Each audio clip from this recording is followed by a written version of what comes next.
সিদ্দিক ভাই ছাড়া পাওয়াতে খারাপ হয়েছে নাকি? আমরা একসাথে টক শোতে তর্ক বিতর্ক বিভিন্ন কিছু করতাম।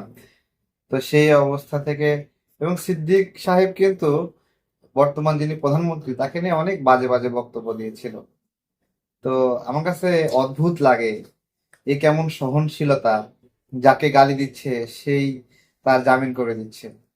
তো এই এই ধারা অব্যাহত থাকুক, এবং এবং নির্দোষ মানুষগুলো অথবা ছোটখাটো যারা ভুল করছে সেই ভুল করা মানুষগুলো যদি জেলে থাকে, তো সে যদি খুনি না হয়, সে যদি গণহত্যাকারী না হয়, তাহলে তাকে তো মুক্তি দিতেই হবে, তাই না? বিচার কি করবে প্রমাণ করলে সেটা দেখা যাবে, কার বিচারে কে দোষী হয়।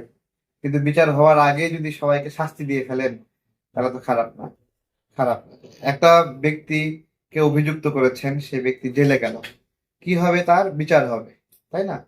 তো বিচারে তো সেই ব্যক্তি নির্দোষ প্রমাণিত হইতে পারে কোনো একটা সময়। তাহলে বিচার হচ্ছে, বিচার হবে এই অজুহাতে কোনো ব্যক্তিকে 2 বছর ধরে আটক রাখা, তারপরে যখন প্রমাণিত হবে ও এই ব্যক্তি কোনো গুলি করে নাই, এই ব্যক্তি কাউকে মারে নাই, তখন তার 2 বছর জীবন থেকে ফিরে দেবে কে? তাই না? এই আর কি। আমি কি কারো জামিনে খারাপ বলতে পারি বলেন যে সিদ্দিক সাহেবের জামিন দেওয়া ঠিক হয়নি? আমি বলি ঠিকই হয়েছে, ভালো হয়েছে, সবাইকে জামিন দেওয়া হবে।